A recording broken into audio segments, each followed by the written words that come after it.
It's Monday on YourView. Welcome to the show. I am Mariah Afolabi Brown. As always, I have the ladies with me. Hello, Toke Makodigi. How you doing? I'm very good. Good morning. We had a great time yesterday. Yes. Had fun. Kids parties. At the kids Sorry, party. I missed the dancing and all that. I was sleeping at home. But the kids had a blast. Yes.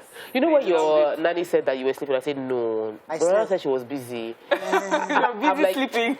In my mind, I was like, no, Mariah must have been busy. She couldn't have been sleeping. I was so happy. You know, I just took advantage of that. Granted, that Toke is just nearby. Let me just drop them and rush and sleep. You know, if it was far away, I would have had to stay. But because we were so close by, I just dropped the keys. I turned on the air conditioner. There was light. Yeah. I turned on the air conditioner. I closed the windows. I slept. Oh my God! Nobody coming to bug me. Mommy. Fantastic. Thank you for having the kids. Yeah, they had fun, and I'm really happy about it. It wasn't convenient to put together. You know, there's no small party. Sometimes it's just.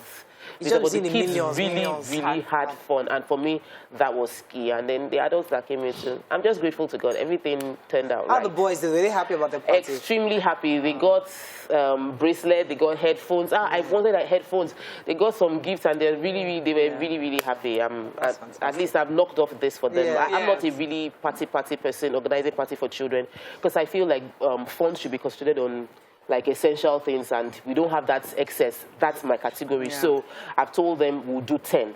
And so we've done 10. Samuel did 5. Next birthday, 10. Yeah. So landmark, and we're done. How are you doing, Nima Akasha Zibiri? I'm fine. How was your weekend? To God. Yes. I was able to sleep yesterday afternoon while fasting. And there's this healing, this deep sleep that you get after shopping. But we've been going to the market every Sunday, farmers market. No yam, nothing. What's happening? We go and come, and they are all complaining prices have gone up. I went to the market 2 weeks back to back now. I'm frustrated and tired. Please, so we need help. We need help. Then, I think it's the bandit. Yeah. But I'm very grateful to God for a project of 5 years has finally come to fruition. Fantastic. Since we had this project we've been on, we've rented the space, we've been paying the rent, but we've not been able to build. Now we've been able to complete it. And hopefully by next week, my staff structure will be in place, and so we can say opening. So we'll put our advert out. So any launch party, I will do launch party. You know me now. We prayed on Saturday there, and that's it. Oh, they are both wearing black and white. Yeah. Just observe that now. Hi, Mariam. I'm fine. I'm excited as well. Book tour. Nigerian Conservation Foundation bought 100 copies of my book. Congratulations. Yes. And then our book is now on Konga. Finally. Yes, finally. So the Nigeria can now buy. Yes, those in Nigeria can buy. And then from those who have been asking me in Jos, Benue State, some shipments are coming to Jos next week. So you can buy it. That's for those who are saying they don't want to pay the extra shipping, whatever. There will be a shipment in Jos, and then you can get from there without paying for shipping. Yes. So also, April 23rd is World Book Day. So I'm going to be organizing a book reading, and I'm looking for 20 children to join me at book reading. More details very soon. Yes. Oh, fantastic. I love that. Make it a nice, fun place where kids come and just have. Yes, I we're going to do a book. I'm excited about all that food happening from Vultures to the Rescue. Everybody should go and order, honestly. Yes. Mariah, this is your season. So maybe you don't know, but Mariah is a media consultant aside from doing this show. People assume that we're here morning till night. And as I've been seeing all the declarations, I'm wondering, Mariah needs to be cashing out. You need to be consulting for these politicians. A lot of them, I see them trying to do interviews and they're not prepared, or they don't have proper media buying plan. Yes, and you've done this for like 9 years on this show. You really should. I don't even think you should do any politics. They shouldn't put you into a political box, but I feel you should allow your media outfits position yourself out there. Not a political box. Don't be in a party. Yes, a party box. Non-partisan. Deliver the consultants of your youth. Thank you for the consultancy work. I appreciate it. Please, so we should bring but you guys should be watching Nigerian Idol. Oh, I haven't watched at all. I watched last night. I mean, I've been watching it for the past few weeks now, and what it's getting to they've come down to 8 contestants, and the top 10 are just amazing. That's how they always plan these things in the season. You can't catch up. It's crazy. You know, and there's some amazing arts. I mean, you guys need to watch this. Sunday night, 7 p.m. I mean, I have to do that free advert for them, but it's worth it. It's worth it. Let's go on a break. When we come back, we go through the front pages of the papers. Stay with us. We'll be right back.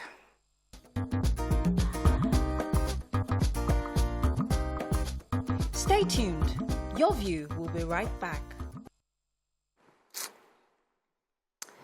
Thanks for staying with us. So we're going to start with the nation. Osinbajo to APC governors. I'm running for president. FG to raise 700 billion naira for pension liabilities.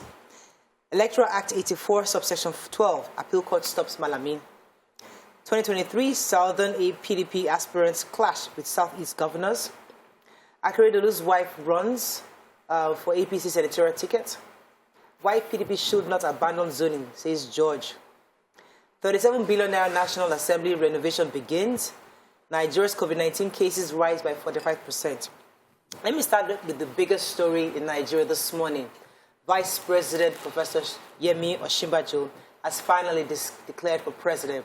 There's been a lot of anticipation. Is he doing? Is he not? He said, she said, everybody's going up and down. Now he has finally, with his own mouth and words, called in the governor. According to him, he's spoken to the president first, and he has informed the president officially of his intention. He called about 10 governors, including Governor Sanwo-Olu of Lagos State, Governor Dapo Abiodun of Ogun State, Governor Oyetola, Opuzodinma, Nasir El-Rufai, amongst others, for a meeting. They were having the breaking of fast. And during that period, he then declared his intention to run for the exalted office of the President of Nigeria. And he was asking for the support of them and saying that he's the best man for the job, obviously, because he's been in the system for at least 7 years and has watched this administration work on infrastructure, the economy, and he knows he's fit for this position. Let's see how that goes. I mean, this has really thrown a lot of things off. We're going to talk about it a bit later. Yeah, we'll focus more on it. Let's not dig too further in it, but that's just all the biggest quickly. The Electoral Act Section 84-12 again. So the appeal court has stopped Malami and his group from restraining they've restrained him and others from frustrating the hearing on an appeal against the judgment mandating him to delete Section 84, sub 12 from the Electoral Act. So, you know, the National Assembly have passed and the President had signed this Electoral Act into law, but Section 84, sub 12 continued to be in contention. So that section requires him and all appointees of government, like the Minister for Transport, who also declared for presidency, to resign before they go for such declaration. But, you know, all of them are going on their business as if as usual because they have a court judgment from Justice Evelyn Ayadike court in Umuahia that allows them to contest, saying this section runs contrary to the Constitution. And now there's an appeal by PDP questioning that judgment that how does it run contrary to the Constitution. So they are frustrating the hearing of that appeal, trying to get other court processes to stop that appeal. And so they've been put on hold till the court clearly gets all the facts from carrying on any action against that appeal. Yes, NDLEA to the rescue. So they have arrested a man, a 52-year-old Brazilian returnee. Is described. His name is Akudirinwa Hilary Uchenna from Oru East local government area of Imo State. He had concealed cocaine in children's duvet, and he had about 101 parcels of bags, of the duvets in this bag, and he checked it in. That was the only luggage he had, and he was, of course, intercepted. He said that he was told to sell it, to bring it to Nigeria, and he will be paid 5 million naira, and it weighed about 13.2 kilograms. In a related story, another person was arrested, a 37-year-old, at the Akano-Ibiam International Airport in Enugu. He brought in what they said big pellets of skunk concealed in detergent containers. Another 24-year-old was caught with drugged, they said, Milo beverages, cannabis sativa, so a whole load of other things, and a few others too have been caught by NDLEA. As we say every time they arrest you, you keep bringing in. But it also shows that there must be a lot of people bringing it in and getting away with it. And we just hope that this war at NDLEA will be even more supported, so that this would stop. So I want to take the COVID-19 story. The Boss Mustafa-led Presidential Steering Committee, PSC, has released reports of an increase in number of COVID-19 cases in Nigeria by about 45%. So last week I took the story of the fact that they've lifted Anyway, we took the story of them lifting all the restrictions. People can now gather. My church for the first time was sitting at full capacity. Nose mask rules have relaxed, though. This is instructing Nigerians that even though the restrictions have been lifted, we must all take personal responsibility to still protect ourselves, especially since there's been a 45% increase in the past 9 days. So obviously, maybe it was wrong to have relaxed the rules or whatever it is. We should protect ourselves. Yeah, but I think countries that have totally relaxed the rules is because they are fully vaccinated. In Nigeria, we're not fully vaccinated, so we don't think we should just copy and paste what they're doing. Exactly. We should try to get more people to be vaccinated first before we start telling them to stop. It's not also copy and paste. It's the fact that we have not even been following all these guidelines anyway. People are going around without masks. People are meeting in large gatherings. So everything is just... An election season has started, so... Okay, anyway, so the wife of the Ondo State Governor, Mrs. Betty Anyanwu Akeredo, has finally declared for Senate. She's running, obviously, for the Imo East Senatorial District next year. And she's being supported by the coalition of Southeast youth leaders. Now, they were speaking, saying that aside from the fact that she's a woman leader and she's a good daughter of the soil, she has also ensured the attraction of the construction of a 10.5-kilometer road worth 1.6 billion naira from the Niger Delta Development Commission, NDC, and it's currently under construction. And she has done quite a bit for the community, and she's a woman of a kind. It's not easy, and she's a good daughter of that community. So they're supporting, even though she's married to the governor of Ondo State. Now, with this new electoral reform that we're seeing, I think she can now run. So we're seeing the benefits of this reform playing out, where even though she's been married to somebody else, she can still run for office. In another state. She can always run from her own state. Yes. What we're trying to do is she should run from her husband's state. Yeah, but what we're trying to do is run from yes. Okay, moving on quickly to Vanguard. Northerners succeeding Buhari, dangerous to Nigeria's future, says Pa Ayo Adebanjo. Nigeria's Africa trade balance down 33.8% in 3 years. Dangote's footprints are key in key sectors of the economy, says Buhari. Bandits kill Miyetti Allah chairman, 3 members of in Abuja.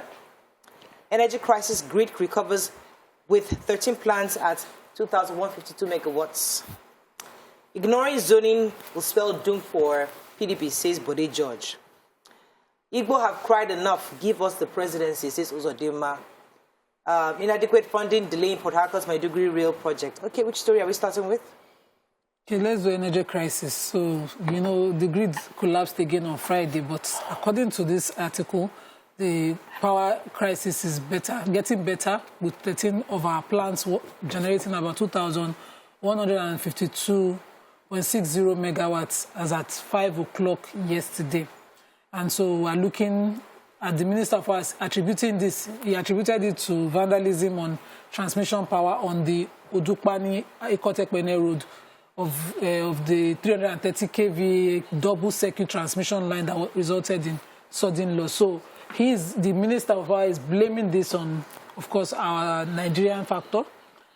But then, what exactly is the explanation for this series of collapses that have been happening in the past? You can't just explain the one that happened on Friday away without explaining what exactly is happening. And they let us have clearly what your plans are to, to solve this once and for all. If 13 power plants are generating just 2,000 plus megawatts, problem deal. Okay, which other story? Yeah, so the Minister for Transportation has said that the Port Harcourt Maiduguri rail project is taking a lot of time. It's lagging behind because of low funds, and he was speaking to journalists and said that he hoped that very soon they can acquire some loans. That the money that they have on ground is low, and then they're hoping to get some loan that will come just in time for them to be able to get more personnel and more equipment to hasten it. And from his estimation, he's saying that the rail should have gotten to Enugu by September. Definitely, I think that the rail that runs from Port Harcourt to Maiduguri is an important one, and I hope that they're able to finish it on time for all the benefits. But he also mentioned that there are going to be stations that will be built, and he had asked for security for all those who are working along the rail because of the issues of kidnapping. And I hope that this time, his request for surveillance equipment and security and more personnel on security personnel will be, answered to immediately, so that we don't have the case of saying we had asked for this and they didn't give us, and now here we find ourselves. So let me take let's go on a quick break. When we come back, we'll continue with the review. Stay with us. We'll be right back.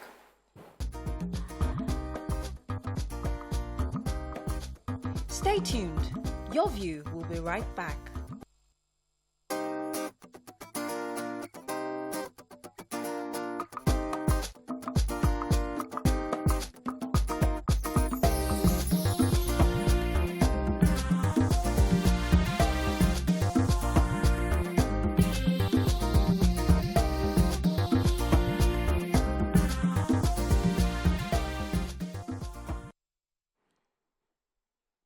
Thanks for staying with us. We're still reviewing Vanguard. Toko, you're going to take a story. Yes, so sad story of the chairman of Mietiala was murdered by bandits. He was murdered alongside 3 other of his members and colleagues. They went on a transaction and they came back through a bush path, which is like the standard, according to them, the Fulani culture and the way they operate their business. So the bush path was between the borders of FCT and Niger states, and on their way back, bandits attacked them and killed the chairman of Magban. Magban is the Mieti Ala Cattle Breeders Association of Gwagwalada area. That Gwagwalada was a person that was killed, and his 3 members were killed. Our heart goes out to their family, and the police confirmed the case and said that they are investigating to find those that committed that crime. So a cross-section of Igbo leaders have cried out again, saying that that Igbos have cried out enough, that they should give them the presidency. And some of these chiefs that were there was Chief Uzodimma, Nwanyawu, Mbazulike, Obiachebe, Nwodo, and Uzobu. They all had a meeting, and they were still appealing that the Southeast deserves the presidency. So let me quote Chief Uzobu, who was saying that Igbo have qualified candidates that can be trusted to bring back the economy. According to him, Nigeria needs someone who has the capacity to restore the economy and give good leadership, and the Igbo is the answer. We should get the right people into politics. Igbo have business ideas, and they have done well in businesses. Their business skill can help the economy to be revamped. Nigeria should give Igbo opportunity to recover the economy with their business skills. So, again, saying that other tribes have got an opportunity, same thing we've been saying for a while, that the Igbos also deserve. And when you think of all these declaration, these meetings, you're thinking, we're not even seeing anybody on that region in the forefront. So it's really interesting to see how the... Sorry? There's Wiki. They've come out, but I'm just saying the conversation isn't so much about that. It's not about where do we zone or do we not zone. It's not, nobody's really focusing on that anymore. So our uncle turned 65. That is Dangote. Aliko Dangote turned 65, and the president also decided to congratulate him on his birthday and just, eulogize him. His special advisor on media and publicity, Femi Adesina, said he rejoices with him, and he says that the president affirms the footprint of the consummate businessman in key sectors of the economy and the remarkable results achieved in production and supply of food items, making him a household name. They talked about his heavy investments in building the Africa's largest refinery, fertilizer manufacturing company, and cement factories.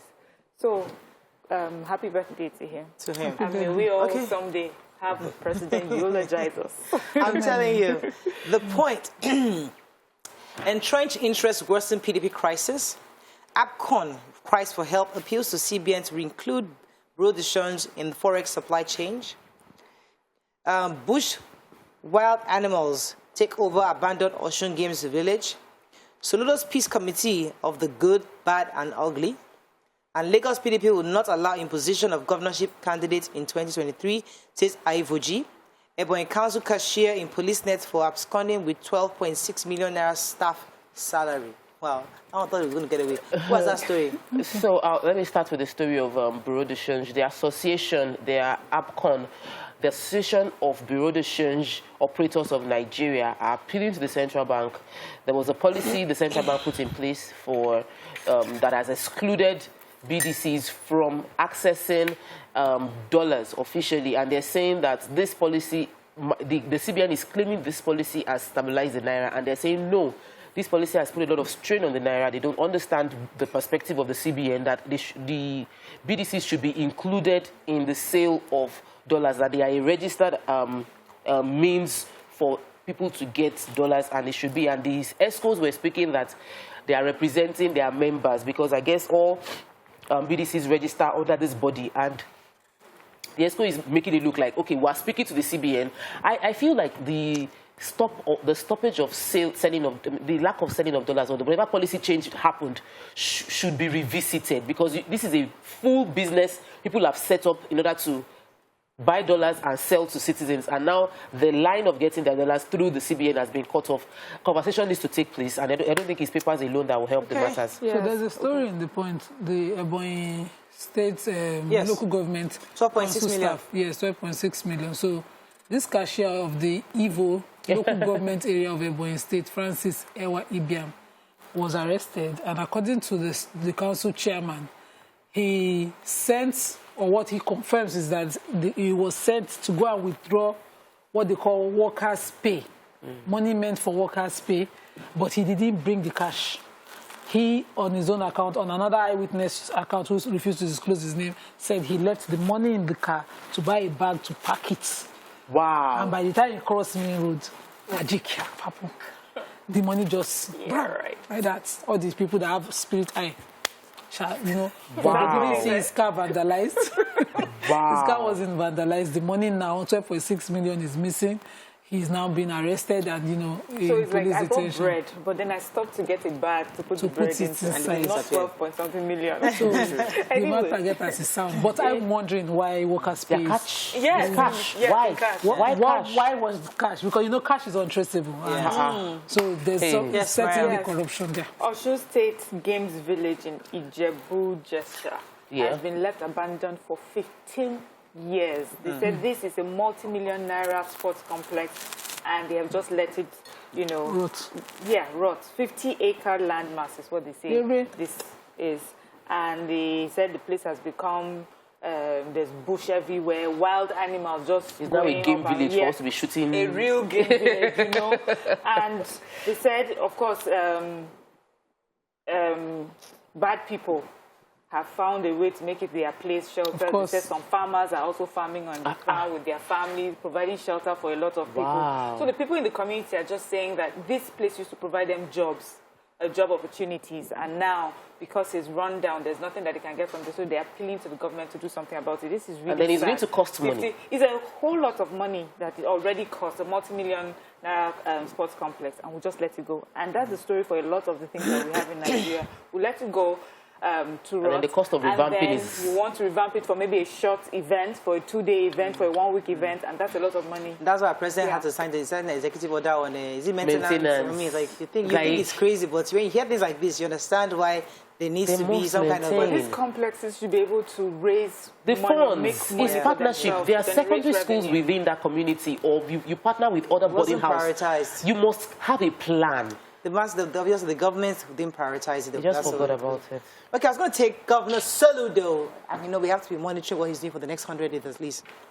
So the national coordinator of ABGA Media Warriors Forum, Chinedu Obigwe, disclosed that the governor will stop at nothing to stop this Monday sit-at-home that is being currently carried out in Anambra State. According to him, the governor is a fearless lion that cannot be cowed or intimidated by criminals that earn livings from insecurity, and says that they have identified that this criminal terrorizing Anambra State is linked with a man based in Finland, if they withheld his name, who has been laboring hard to use their acts of terrorism to intimidate the governor. But he said that the governor was not going to listen, that he's going to do everything to ensure that they restore normalcy to the state. According to him specifically, he said that the governor is not someone that can be frightened or intimidated. The decision to end the every Monday sit-at-home in Anambra State stands and cannot be changed.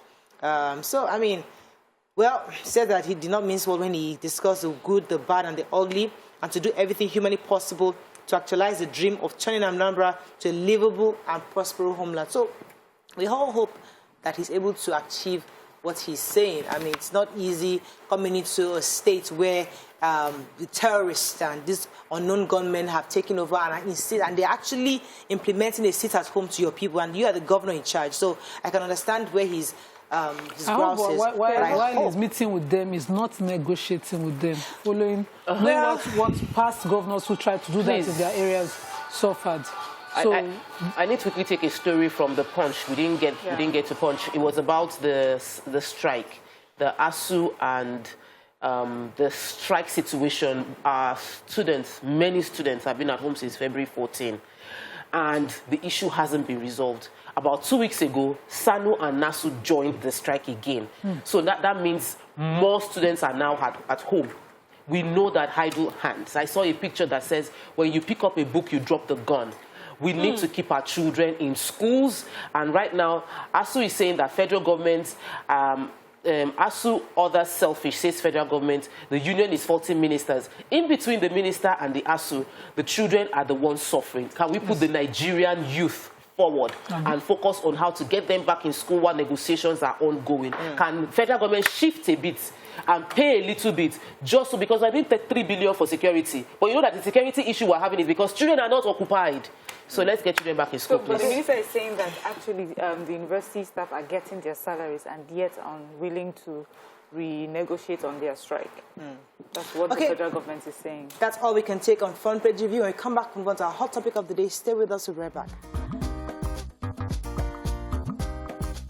Stay tuned. Your View will be right back.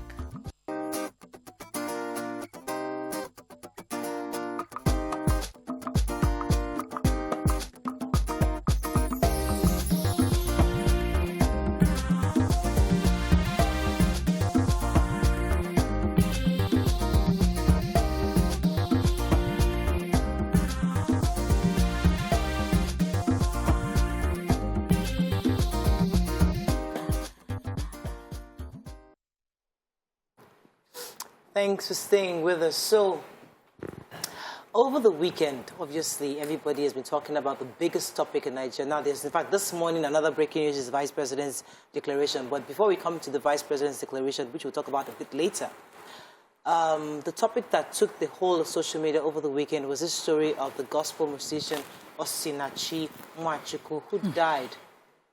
Now, her death spread like wildfire. Now, contrary to the story that was released that she died of throat cancer, further comments from family, friends, loved ones alleged that she died as a result of domestic violence. Now, this obviously spurred a lot of conversation online, brings back the issue which the ladies of YourView and I have been speaking about for years. And I recall that we've been consistently bashed from being male bashers on TV because we talk about this women-man thing a lot. But when a woman dies, it's another opportunity to bring back this issue to the fore, to remind us of how crucial this conversation about domestic violence is. So the conversation there, I mean, this Osinachi's experience is in several parts. And the reason why I say it's in several parts because there are other factors that make even this story more compelling. Now, they will say a woman, a regular woman, when I mean a regular woman who's married to a man, you know, he's beating you up, and people advise, counsel around family members, say, listen, leave, go and get independent, find your own, take your children and move away. But when a woman is a minister of God, in the sense that she's supposed to be somebody who serves God, who hears from God, who reads the Bible, or even a Muslim, maybe she's a leader in the mosque, or where she's somebody who is a revered person, where she's led people in the religious, and even in the moral upbringing of the Word of God. And then she's in that kind of situation. The difficulty in coming out to say, I'm also a victim, or I'm also struggling. When you have people who are watching you, who are being inspired by your music, who are being blessed by what you do, even in the mosque and everything. So it's a bit difficult. The scenario is a bit different, you know, so that is where we find ourselves. How do women in this Osinachi's position come out? Especially also when they are coming in the backdrop of the church that says God hates divorce.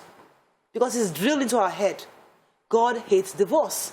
I mean, in the last 48 hours, many ministers have come out and say, go on, I'm thinking to yourself. Where were you? Where were Excuse you? me. Yes. 2-3 years ago, you people you? were preaching and telling us God hates divorce. Okay, so when I hear God hates divorce, my reply is God loves human beings. So God hates divorce, but he loves human life. He created human life. And at any point in time, if anything is going to come against human life, God will preserve human life. So it is important that when we read scriptures, we should, it cascades down. In the order of priority, the life is sacred. Divorce is an issue, but the life of a human being is more important than the fact that they might be divorced. And I think the culture of shame has kept many people in silence and has led to the death of many people. The culture of shame. Many people do abortion, not because they don't want to be pregnant, not because they don't want to carry that child. Many single young ladies do abortion because how can I, a minister, single, get pregnant? And like, how will I say it? So we commit sin to avoid shame because of we're trying to preserve the image that we are perfect. I think that this is a very, very sad reminder of how important it is for everyone to realize that every minister is a human being and we all have issues. Christ's, whenever we're talking about this, I remember a very powerful minister of God. We talked about it when he broke, the head of Christ Embassy. When his marriage had issues, he came to paper. We spoke about it. The woman is living her life. The man is still ministering. Ministry will go on.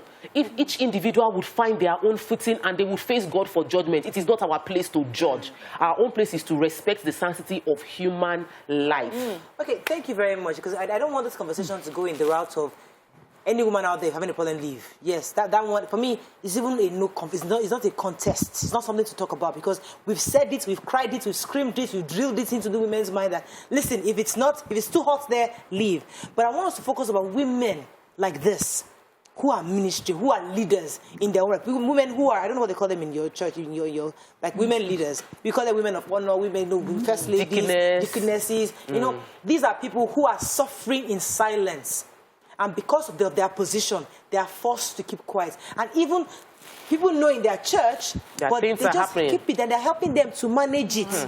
Pastors know, wife, I'm not saying this, I'm just saying in the situation. It happens. People know, and they keep it. It's sad that, you know, a woman, sometimes these so-called women that we talk about are the most disempowered people. Yeah. So we talk about the sanctity of life. What is the life worth living when you're not thriving?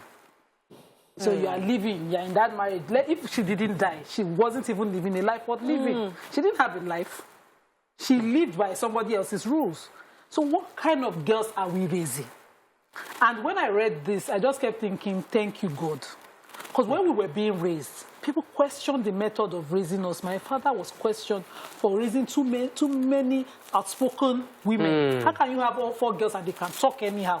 That was how we were described. I could say what I felt, when I felt it, how I felt it. And no matter how rude somebody claimed it will be addressed. It's either your tone was too harsh, your tone was too rude, addressed, or what exactly was the problem. I remember when somebody attempted to rape me. I tried to get my mother's attention. She was too busy with homework. Grandpapa, grab this. I said, Mommy, I need to say something. And so it was outside, public. All our friends were all busy. I said, somebody almost raped me. What is it? And that caught our attention full time. In some climes, they'll be like, this became too loose, safe. You two, they talk, you know. Let's raise our girls to value that voice. This woman had a talent she would have gone places with. In her songs now, I didn't even know those songs. I knew the songs. I never knew who was the original owner. I just loved that song that he used to come, you know, just loved it. Now, listening to the song differently and saying she was even crying for help. In her song was I escape. So let's raise our women to say, okay, I want to be different. If divorce is a sin, I want to commit it. I need to live life. We need to raise women who will say, whatever you like. But if they do that, Nima, we'll call them loose. We'll call them that they can't do. We say society. The society will call your child names. But you support it and you make it valid. Yes. If people call your child names, you will say, no, Amy Mobi or Moi. I gave birth to this child. I value whatever the problem is. I want to know the it. church so must child do does not this. suffer for long. Okay, let me come to Let me get your thoughts on child's power. Very sad situation, and just because we're, concentrating on a woman in ministry and the fact that God hates divorce is on their head, and so for them, is a reason why they would not leave an abusive marriage. Because I've come to the realization that an adult female would always come up with reasons or excuses for not taking a decision for herself. There's no way, you know, you talked about people are coming out and saying she should have left, but if there's no way you can force an adult human being out of her house. You could say I can see you're in an abusive marriage, and I think the best thing for you to leave.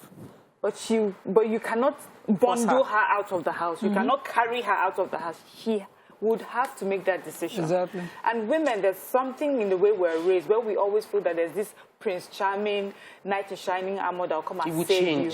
You will save yourself in the end. You are the one that will make a decision for your life. So that's something we need to talk to women about. Now for the God hates divorce. I think that we should start looking at this divorce differently.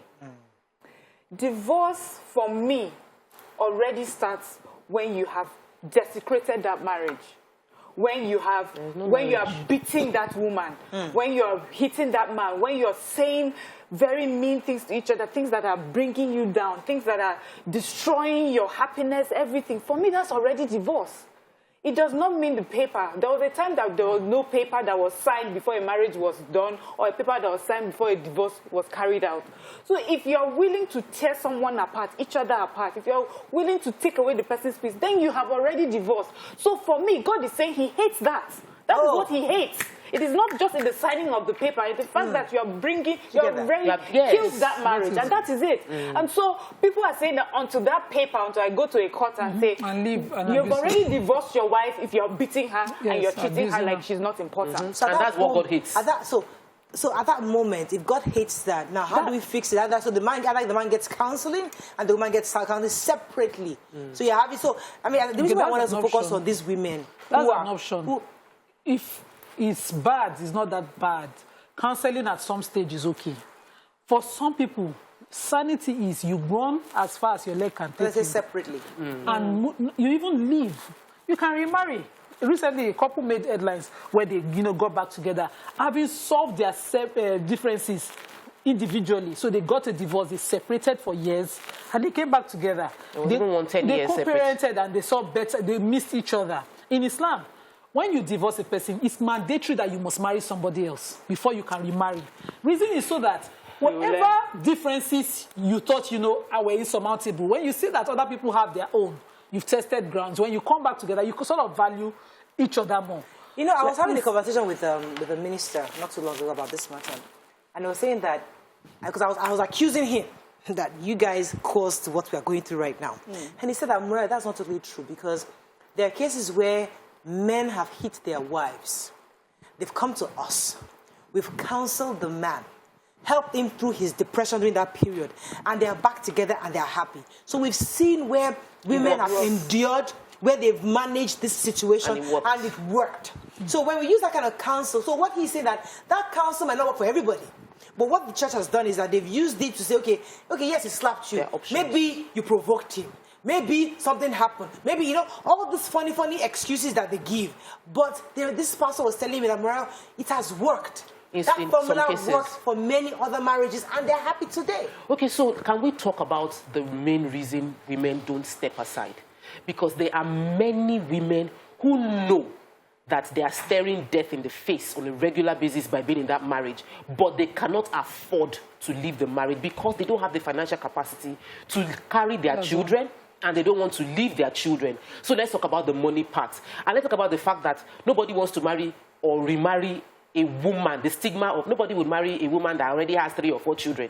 That is the reality on ground, and it is wrong, and it has been reinforced over and over again. Where you're seen as you've had a child, you're old cargo. You've had a child. Let me answer that. And that is bad. Let me say something. There are people who have married.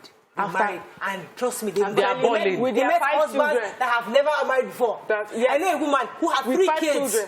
She had 3 children. She found a man that has never married before. What that understood, that old gist. So you can still meet a man So it could be an internal thing for the woman. Yes. So it could be an internal thing that women are reinforcing a belief that supports their insecurities about themselves. And so if we help our women to be more confident in themselves, they can face any challenge. So it brings us back to what you were saying. Let's talk to the women. Let me go on a quick break. We'll come back. Stay with us, Rebecca.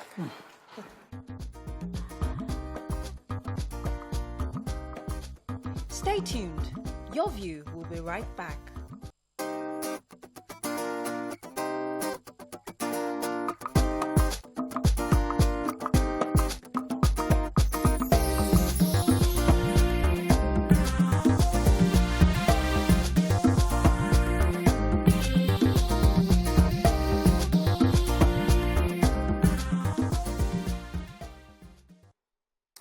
Thanks for staying with us. We're still discussing this matter that trended over the weekend concerning the death of the gospel singer Osinachi.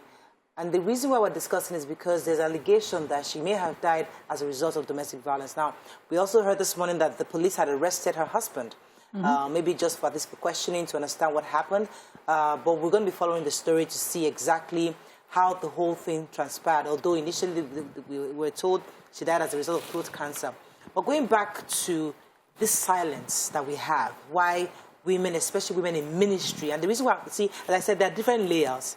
The regular woman, we've told her over and over that leave, and she has given reasons like finances, where am I going to go to, and there have been also NGOs, people offering help to support people like that. So that is the conversation for another day.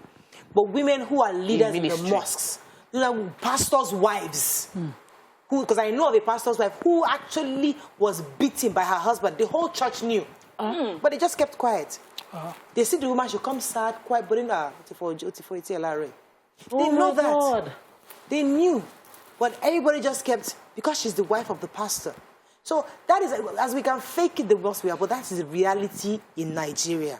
Many pastors' wives are being beaten. Ministers' wives, head of church, head of choir, head of the ushering, their wives are going through this. So, you see, in this conversation of this is an average woman, this is a minister's person, this is a church person, this is a mosque person, those layers, those categorizations are the reason why we're in bondage.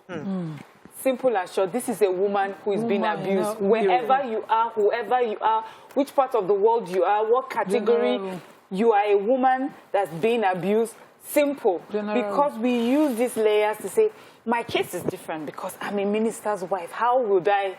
My case is different, but it's the same beating, it's the same pain, it's the same unhappiness, it's the same disrespect, it's the same unkindness. So, you know, it makes no difference. Those layers. The finances, I have heard people say it's women who are not empowered, who do not have jobs, who do not have money. But I know people who are breadwinners.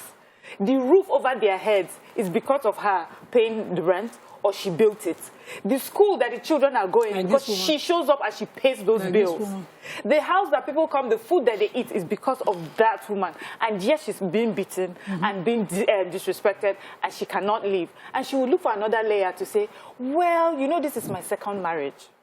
We always find one excuse, one reason to always... The only thing that we should know is that if you're in an abusive relationship, you know, just leave.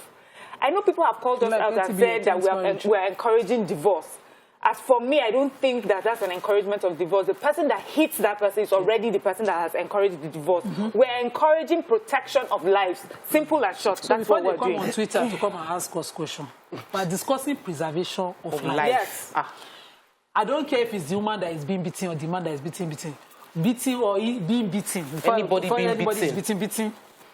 It is preservation of life that is extremely important. So I will quickly clear some stupid myth.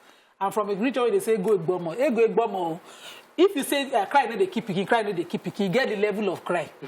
Yes, some damaging emotional abuse can take away the quality of life of a person. The person will just be existing. No life, nothing, no use. So, egbomo, beating, no, they keep picking. Internal blood, all this kind of, is killing. It's damaging. And I want to quickly use this opportunity to greet those in-laws. And I went down. When we say if your daughter-in-law is being beaten, it should not be something cultural. It's not too deep. it doesn't have that meaning. If she chooses to leave, you tell her children's stories. Your mother won't go to her show, that's why she let your father. You will not be honest enough to explain that your son is not up to his responsibilities, is not up to a man, who would rather blame a woman. And this is because it is mom. This is not about gender now. In this society where we live in, what my eye have seen is that it's a 99% blame of a woman who chooses to live an abusive relationship. Yeah. It is her fault if her children are grown up. Somebody has even masterminded his children together and sold a prostitution story so tight that it took the children years to see how well their mother has been working. Because the moment she left the marriage, just as the story you talked about, the roof went, the food went, everything went. And so the children now thought, okay, if my mother went to prostitute, out of hunger, they found their way to their mother. And they found food, they found roof, they saw hard work. Let me take this call. So good morning, please, Josephine. If you are in law, tell your son if your son is bad. Good morning, Josephine. Are you there? Many minutes, so yeah. Good morning, ladies. Good morning. No. Good morning. Good morning. How are you? Very well. Thank you. Hello, can you hear me? Yes, we can. Yes. Well done.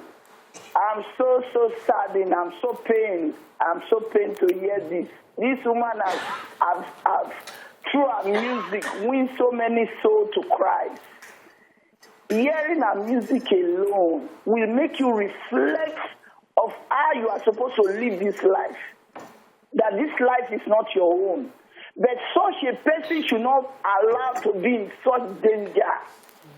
We should talk, we should keep on emphasizing on how we should be treating our children. As a boy, how you are supposed to treat your sister, how you are supposed to treat your wife. Train them. Then as a government, as UK government they are doing, they have reserved, they have when women complain, they have asked for you, for safety first. Our government, all these are things that government is supposed to put in place because so many women don't have the ability, they don't have the capability to go out of danger. The government should come and help women. I'm emphasizing it. If you go to UK, the way they behave, my sister had seen an abuse relationship. When my sister complained, they give her out. They give her out for safety first. The husband realized that this thing like this, they will take everything. So he came back to his senses and apologized. And then they went on. And from that day, he did not touch her. So the government has a role in this issue. This domestic violence, the government should take it serious. They should have a plan, a budget for this attitude, so that we help every woman, so that we will not be losing important souls. Thank you very much. We're going to go on a break. When we come back, we'll continue this conversation. Stay with us. We'll be right back.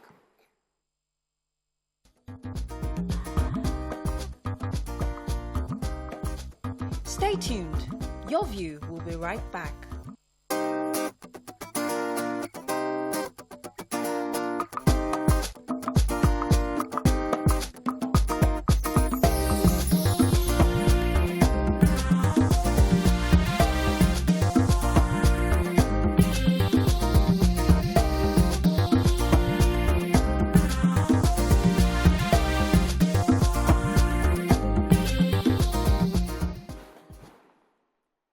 Thanks for staying with us. We're still discussing this issue of domestic violence. And as one of the reasons why it was important to bring up the issue of layering, because we judge celebrities differently for certain things. Oh, because we are on the table now. People know us.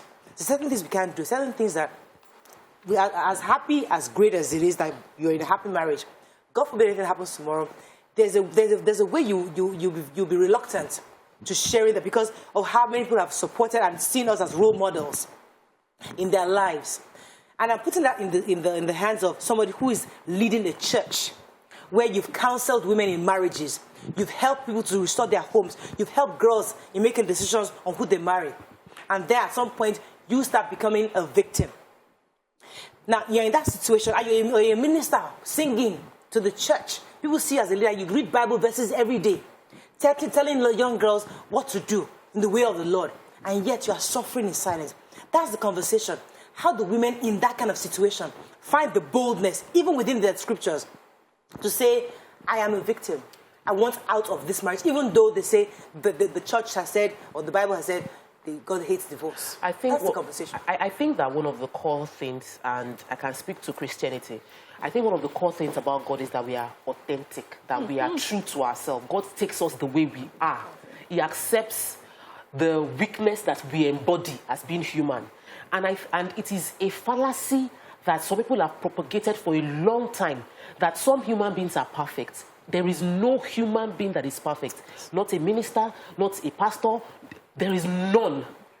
And once we take away that lie that has been consistently said to us, we will realize that every human being can fail. We have seen ministers for years that cannot have children, and they lay hands on people, and those people go ahead and get pregnant and have children, but you yourself cannot have. Paul had a thorn in his flesh that God said he permitted the thorn to remain there just so that you are a human. God wants us to be human. It is in our humanness that we can transform lives more impactfully. So I think pastors coming out to say, I am going through stuff. There is nothing that has won the respect of my pastor's wife, Miss Nikki Adeyemi. Like when she said how she was struggling with self-expression because she was married. She is married to a powerful man. She knows she's powerful, but she always feels like she's in a shadow. She said that she shared it years ago, and it was just so, it won my respect, it won my heart, because I saw her that, can you imagine, this powerful woman that we see ministering. So she actually feels insecure about something. There is nothing, if you are a woman out there and you are suffering, expressing your pain. But a woman like Osinachi, she would have great options. I say it all the time on the show. You know, we said it last week. Just last week, we were talking about how you shouldn't see everything outside. So it will seem like we're giving a contrary opinion. Yeah. We are against you saying vulgar, insensitive, insulting your partner. Your partner might beat you. You come out and say, I'm going through stuff in my marriage that I cannot share with the world, but right now I'm stepping out of this marriage. Doesn't mean you will cast down that human being. Yeah. So I feel we must learn to separate it. May I quickly say this? Nima, I want to hear what you want to say, but let me hold you for a second. Let me bring in this person. Hold it for a while. Good morning. Hello, are you there? Good morning. You're live. Go ahead, please. Good morning. Okay. Abdul. The topic. Yes. The topic this morning is a lovely topic. You know, I'm from a polygamous home. You know, and if you are from a polygamous home, you understand what I'm talking about. Like this, our religion has really caused problem for a lot of people in this world. You are saying that God hates divorce. Is there anywhere in the portion of Holy Quran or in the portion of Holy Bible that God specified that you should be violent with your partner? There's but nowhere. Not specified in any of those two Quran. There's nowhere. Like if we are in a very toxic relationship, either as a man or as a man, my brother, you have to take decision, quick decision, and leave that marriage for good. You know, I normally have problems. You know, when I was growing, what I have experienced as a problem, then I normally have problem with two of my friends. Behave for one. Any of my friends that went ahead in this generation to go and marry another woman, I will never be friends with that person. Thank you very much, Abdul, for your comments. Nima, I wanted to say this. So you want to leave your marriage, it's one thing. You can leave your marriage and you don't know anybody, any details. Madam, you are divorced. Oh, yes, irreconcilable differences. You can continue to interpret it for the on Google for the next generation. But there's a timing when you're coming out with what you've been through will be empowering. It's not this talk. You can come 500,000. It's not those kind of talk we are talking. Where Tokpa is trying to explain. When you leave your marriage because you're dealing with things like this, my fear in this case scenario that we have is that there's a core issue of how to survive and how to thrive that she believes is totally tied to that marriage. But leaving your marriage does not mean you have to talk. You don't have to explain to anybody. Every marriages are for independent stigma.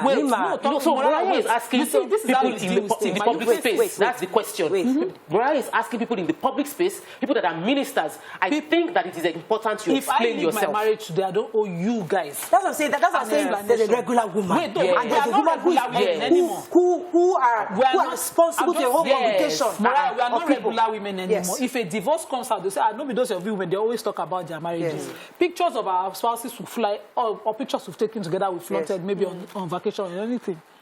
As I am here now, if I leave my marriage, reasons are best known to me. I would not explain, not even to the closest person to me, until it is time. I have learned that even very young, that there's a time for that conversation. There's a time when that issue you went through will be empowering to somebody else. Because what you talk a lot, 2 times you water Let me stay on Nima. But you can leave. Let me stay with you for that for a second. Don't stay there. Now, don't you think that also would affect your children when people are now saying, your mother is... Because it happened in the story that we had in the group, where a woman kept quiet about how she left her husband with the kids. This man now he's a pastor. He now went on the altar to say she's a prostitute, that she poisoned him, that that people now started calling her, so that's why you left your husband, so you poisoned him. She now had to come out and say, no, this man is a cultist, he wanted to use me. She now came out to tell us exactly what happened, but you see, these lies were being peddled against her. I have a family side that's Christian. And this happened. Yes. This prostitution story, because of his so-called man of God appearance, went flying. And the woman wanted to put her out story to her children because they had taken a side. They had felt, this is this unprivileged side. I had to beg her. I said, wait for the time. She didn't need to tell that story. At the time. Till now, she didn't need to tell her children anything. You give sometimes, when you're with a spouse that is abusive, you're a shield. You're protecting his weak side, his bad side, because you're still there. When you leave, he will not have anybody to show it to but his own children sometimes. If you leave and you keep quiet, that's a perspective. He could not, but show his real side to his children. And they were wondering, but this was our own so-called man of everything. Okay, let me come to Mariam on so this. Sometimes not your speech all the time. Okay, so I understand where you're saying if you're already in the public eye, if you're a minister, and you sort of have that, you owe maybe your congregation, you owe your followers or something, some form of explanation. People do it all the time. They put out a press release explaining their own words and say, and we're asking for your privacy in this time. I think this is the first and the last I'm going to say about this. They give enough information, the information that they are comfortable to give about that.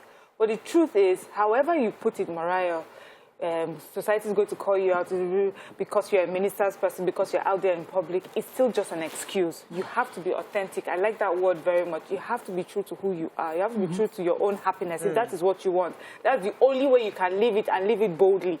When you stand in front of, if you're a minister, you stand in front of your congregation and you tell them about the good things that happen to you, you should be able to boldly also tell them about the struggles that you're having.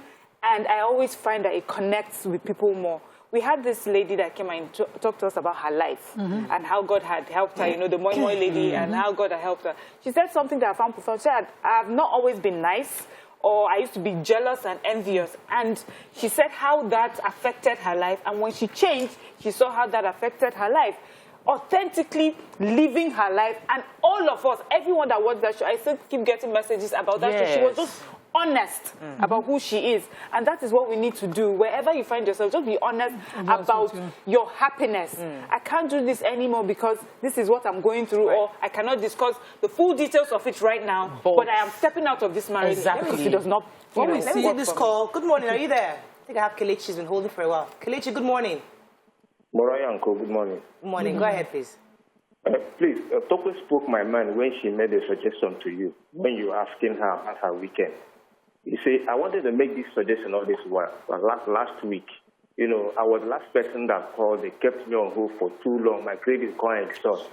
So I'm looking forward to suing TVC and make them buy me a 300 naira recharge card. Oh, yeah, send your number. So, see, I wanted to make a suggestion to you. You see, can you have a detached platform where you carry out a kind of go beyond this talk show? Because everybody wants to be a talk show host.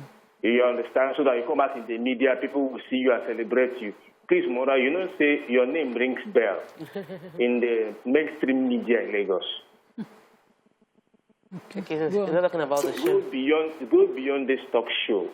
Okay. You understand, to carry out this activism for women. Oh, okay. You have a lot to talk about. Thank you. Thank you very much, Kelechi. Yes, I was going to go to. I lost my train of thought. I wanted to talk about an experience in Islam that we see. So you have mother-in-laws come and a woman says, I want to leave my marriage, but my 3 children, one is on the breast milk. Yeah. And she will say, Shogbomowa. And they will find some affairs. In English, take the child. Did you come with a child? Did you bring a child? Yes. And you know, when a woman is about to leave her marriage, the baggage she cannot leave behind with a clear heart is the children. So she will continue to loiter around that marriage till she's begging to come back to a marriage because of her dependent children. If you're a mother-in-law, you're watching this show and you're in that category, because we know some names we cannot mention here, this would have been an opportunity to really call out these mother-in-laws who would then take their children to Lekki. The woman is gumming around 1004. You know yourselves. You know, trying to see her children. Please, shame on you. Release her children. Yeah. Let her walk away and inform your child to be a man by maintaining his family. So I want to say that as a society, maintain his children with her. Except you can prove that the woman is not a fit parent. Yeah. She's into drugs. She's, you know, a bad influence because she's having some immoral attitude. Right. Going back to this matter, there were comments on social media saying that those who are coming out now to say about it, where were they when it was happening? Why didn't they come out? But I mean, that's a difficult thing. It's a person. They might even know. God forbid I know. Let her go to social. Oh, my friend, Joke. Exactly. Her husband is beating her. I wouldn't do that. You can't do that. And as I said in the beginning, you cannot drag someone out of their homes. You may have she may have had people who sat with her and said, this is not right for you. But they have done better though. Trust me, I've had that conversation. See, I have a friend who's been beaten, who left her marriage, went back, was beaten, left the marriage.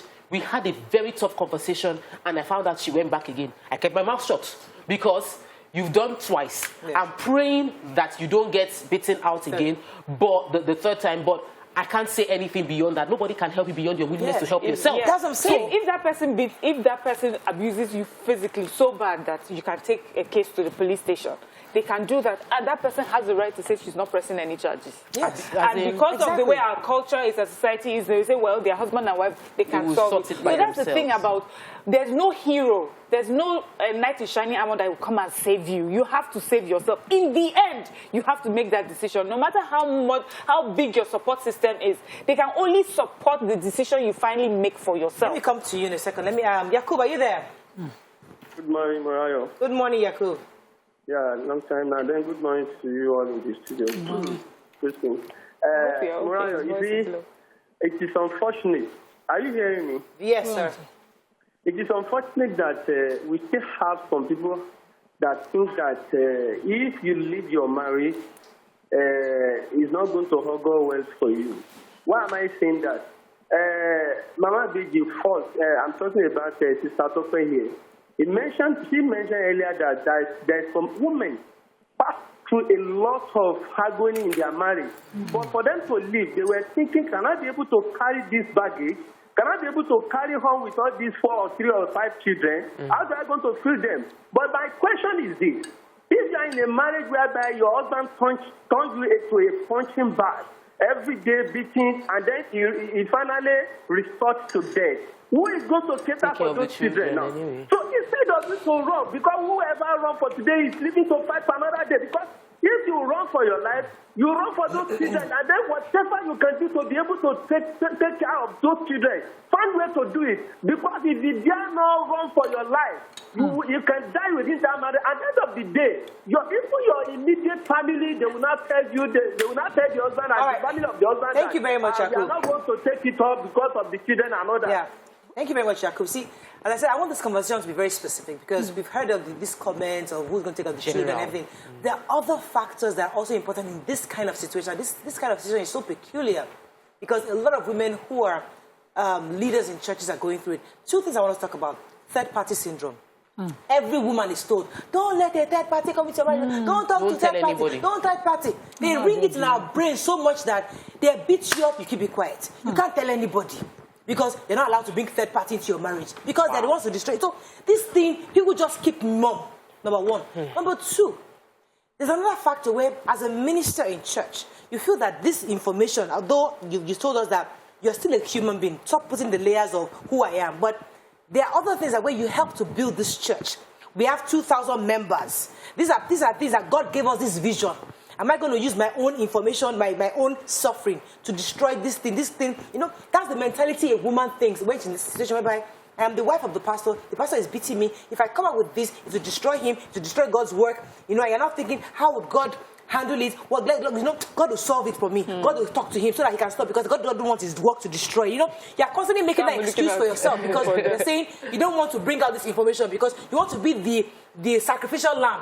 I will suffer it so that the work of God can continue. This is the mentality of women in this position. That's why I said that's why when you die, they'll bury you and then you marry another person on top of your head. The second person. Okay, so life. So you talked about I have to protect the church, I have to protect the name, what we have built. The person that needs to do the protection is the person that is destroying it. And the person destroying it is the person that is physically abusive. It is not you that's the victim that is accepting the beating. And, you know, this is where I feel that we have talked to the women enough. Now let us talk to society. Society is you and I. The reason why a lot of people are talking, and the reason why our callers, maybe comments concerning this one, is different now and seem to be more on the woman's side because the woman died. Because when a woman does not die and she leaves a home, we call them out, we insult them. This society brings them down. Yes. Oh, no wonder. She's happy. You know, she's a career woman. She's always singing from one place to the other. When does she stay at home to cook for the husband? Look, she's bleaching. Do you understand? Those are the things that make women stay in the house. So that's why we have talked to women enough for me. Don't listen to society. Society will call out anybody and anyhow. They don't take sides. They just take the sides of whatever it is that they feel. Now everybody is holding their chest and calling this man out. That's because she died. If she did not die. But the sad thing about it is that when you die, life continues. This man, when they do an investigation, and if they cannot prove anything, because he will remarry. And life will go on. If he's unfortunate and he continues beating the second one, maybe then they'll catch him. But if nothing else, they'll use it as an example and say, his second marriage is so perfect. What were people talking about? That one could have been lying. Let's go on a quick break. When we come back, we'll wrap up on this and take a few calls. Stay with us. We'll be right back.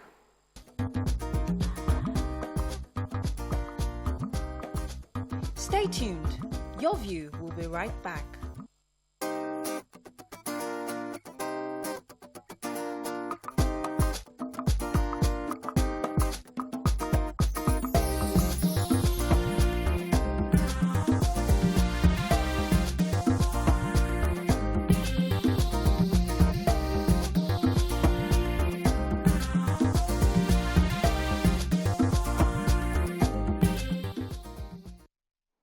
Thanks for staying with us. The reason why we're focusing this conversation on the fact that she was a minister in church, and it's because of what happens within the confines of the church. And one of the tweets we saw from a gentleman called Pastor Newman brings this conversation to even shed more light on what the perspective we're trying to get. He said that she suffered and died in the Lord. Away from the criticisms surrounding her death, whether she should have left the marriage or not, we don't know that. Only God knows. Wow. According to him, whether God asked her to remain in marriage or not will not be revealed until eternity. Wow. Brethren, that was her own cup of suffering. For everyone has his own portion of suffering for the sake of Christ. Jeez. If you dodge your own cup of suffering, you may not receive it a well-done reward. Wow. According to him, he was not going on and on about, let us cry for ourselves. So in his own thinking, that God is aware of her suffering. That's the suffering and she that's the suffering she had borne for Christ. Now, it is this same perspective. Does he have kids? Does he have daughters? We don't know that information. The reason why we're having this conversation is this is the perspective a lot of people in the religious circles have. And it's sickening to a point, but the truth is, it's the reality. Many feel that because she's a Christian, God knows she will die at this time.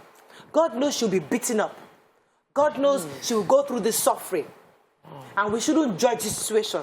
So where do we therefore draw the line between these kind of things? Growing up, right, if I had something important that I wanted for myself, if something positive, I would say I'm not going to pray about it because I don't want God to hear and take it away from me because of things like this. The God that they created was this God that was just waiting for you to do something so he could punish you. The God that he wanted to put to pour some sand in your gari. That is the sort of God that they always, I don't know where they are own God from. It took many years of, having now personal relationship on my own self and building before I realized that God says, my thoughts for you are of good and not of evil. Simple. I remember when I saw those words, I was like, really? So this God just wants me to be happy. He wants only good things for me, not evil things.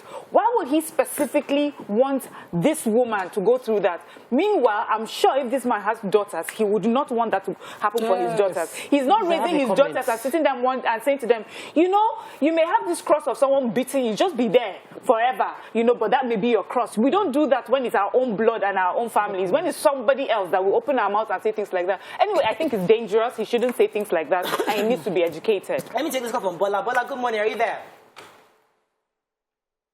Good morning, Bola. You live? Wonderful. Yes, good morning. Good morning, madam. Go ahead, please. I want us to correct something. This issue of pastor's wife, pastors, is just mere title. You see, people hide under religion when they want to seriously misbehave, which is not supposed to be so. Sure. What does the Bible teach us? That men, husbands, love your wife. And we need to start training our sons, because we train our daughters for marriage. We don't train our sons for marriage.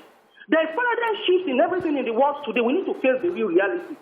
In my church, I used to contend with them wherever we are having women fellowship, and they will tell us, when your husband did not love you, love him, cook for him, do this, do that. Love is reciprocal. We need to wake up and use our number 6. I don't believe in that. I know of a pastor that the daughter, I was telling another woman, stay there, but his own daughter, because of money issue, salary employment and all those things, told the daughter to come back home. What are we talking about? When it comes to them, you will see them changing issues, and they will say, yeah, our children of nowadays. But for other people, stop these things in the church. Pastors need to be realistic. There's nothing of being spiritual on what ought not to be. This woman, in fact, I don't really know the woman until this issue. But it always pains me when you see that you lost a valuable soul only in the name of religion and spiritual. Thank you very much, Bola. And I think it was something I said earlier. Thank you very much, Bola. I think it was something I said earlier that we need to hear from pastors. I know a few have come out over the weekend, but we need more, because many of them that conditioned our mind to have this thing of, oh, you must submit under every circumstance. Forgetting that there is submission one to another. So we always forget that part. I have a comment, but I just need to also mention the fact that everybody must have a relationship with God, and you must understand how God loves you. How much God loves you so much that He will not want you in that space where you are getting beaten and battered every day. Male or female, God did not create you for that. He created you for dominion. He created you to express His own dominion over the earth. I do not believe, do not succumb to any preaching contrary to the Bible. So it's important that as you are listening to men of God, verify the word for yourself. Bible says we should verify the word. So don't just say because a pastor just, that Pastor Newman, I'm listening to him and I'm wondering, hello, Bible Wole Kasa, where are you speaking from? Because this is not the Bible I read. Now I understand there are times you carry the cross, but not from something that you can walk away from wisely, where wisdom can direct you. One person, and I will not go into Zeno Foster, was commenting under my video saying, the one you are facing in your marriage, are you thinking of walking out of your marriage, advising ladies and women out to walk out wrongly? I did a video saying, live so you can live, be alive. Your life is more important.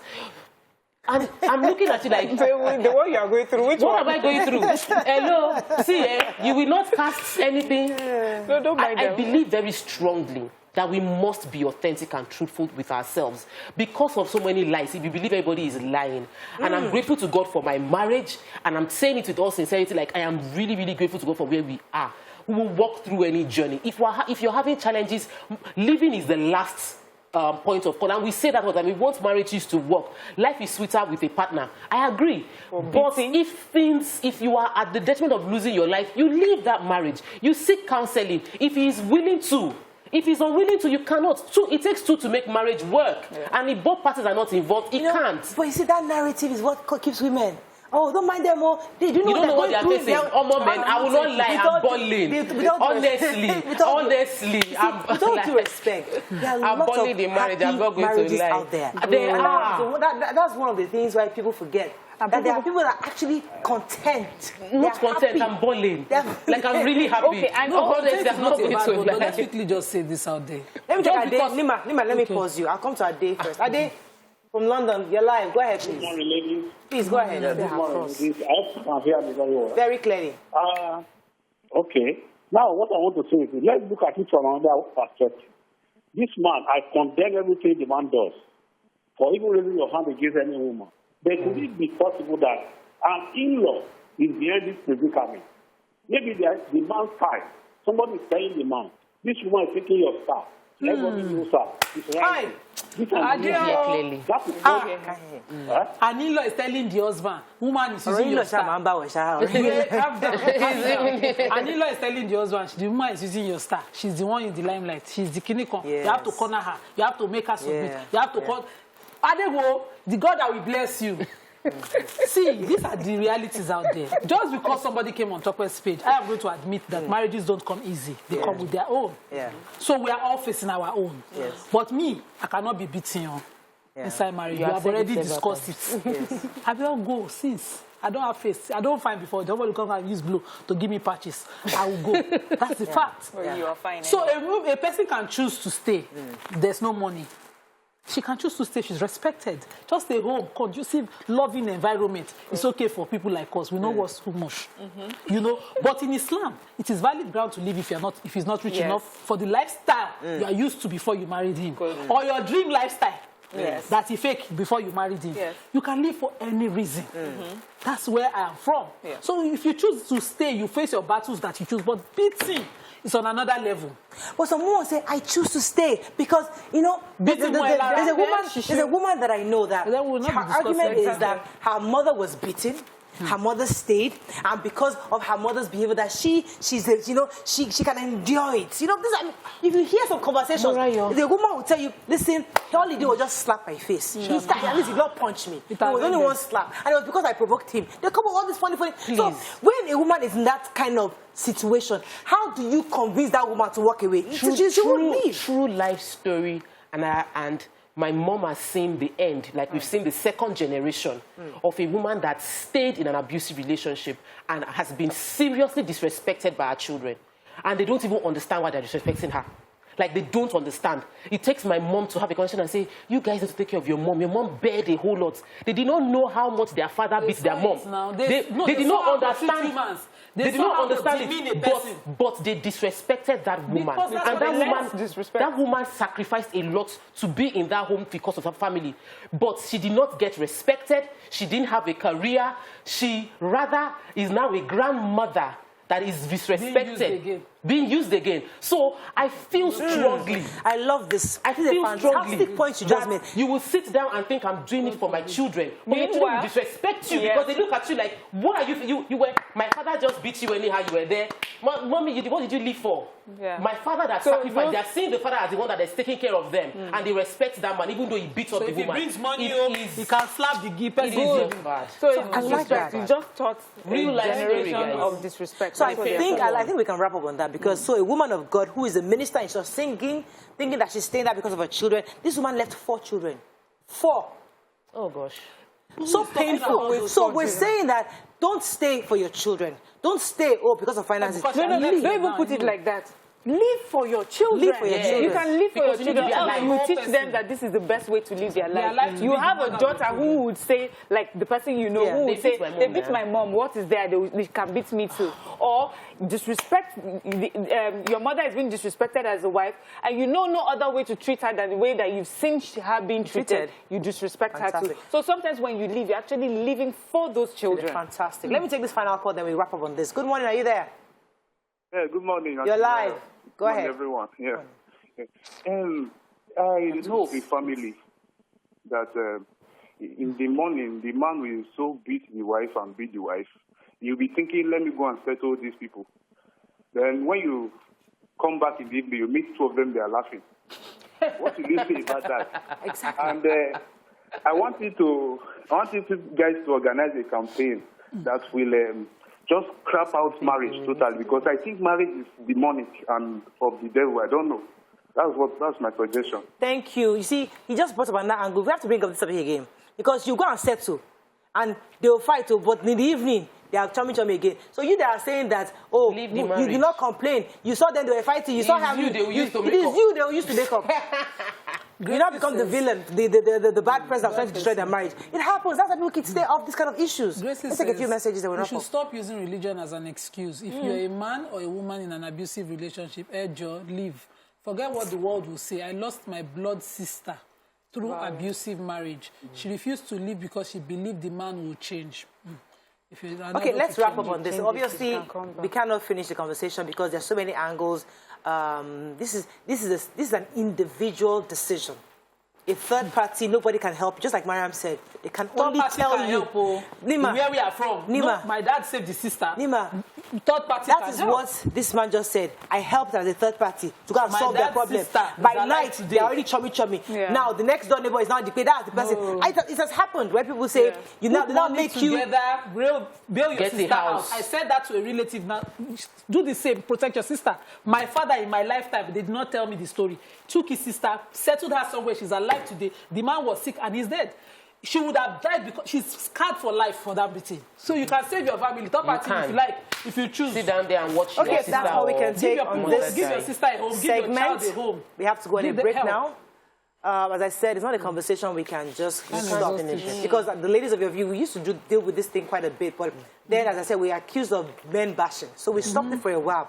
But I think we have to bring it up again, have a series of it where we take up different angles. We talk about all the various layers, family, the third parties, the church, the community, financial independence for women, the children. There's so many angles to this story. But our own, I think how we submit is that whether be true to yourself. Leave all the layers of the pastor, minister, woman of God, whatever it is. Leave that. You're a woman and you deserve to live. And you're living for your children so that they can have better, more fruitful lives and not the one that is compounded with your abuse and experience. Let's go on a break. When we come back, we have our final segment. Stay with us. We'll be right back.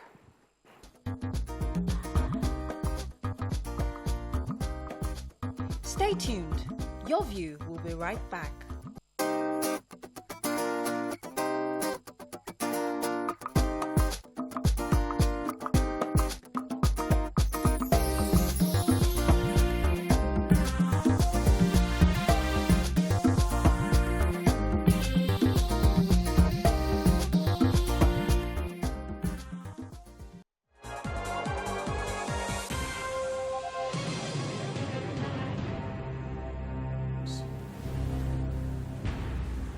The group of apes are called a what? Pride, shrewdness, paddling, bloat. A group of apes is actually called... Pride was wrong, I'm sorry. Shrewdness was the answer. I'm very sorry. And you've dropped back to 30,000 naira. I am so sorry. Okay, so thank you for being with us, and good luck in all your endeavors. So that's our sponsored segment by Who Wants to Be a Millionaire. So it's a reminder that the show exists and that Nigerians should watch out for it. Yes, Tokwe. So I was happy to see it. I haven't watched it long ago before the show went off air, and it's interesting to see that it's still as interesting. So I think I'm going to get my kids to watch it so we can learn some new things. And Mariam was able to get the tinnitus answer. Yeah, so you'd have actually got it over. Who forget her? Yes. All I could think about was that otitis or something. Yes, it would be very interesting. I used to watch it a lot, when I was much younger, and I learned a lot from it. And I'm happy it's back online too for my kids so that they can learn. You learn new words, the meaning, and it's just very great. Good. So it's our sponsored segment where we had to show the clip to you so Nigerians know that the show is there. And I think it shows on weekends and Sundays. You can catch it and enjoy the quiz that many Nigerians love to watch. Have a great day. Tomorrow is a big day because we're going to discuss the Vice President's declaration. It's quite important. Everybody's talking about it. What do you have to say about it? It's an interesting conversation to have because now the die is cast. And now we see all we're waiting for more. But the conversations... VP is not shaking the table. Is there any other one because under APC, we have so many people within APC already coming. PDP, and I hear that by May, we'll now know who the final flag bearer would be. Wow. PDP 2 is also having quite a bit in there. They're still congratulating. So it's a good conversation to have. We'll start that conversation tomorrow. Have a great day. We'll see you tomorrow. Bye for now.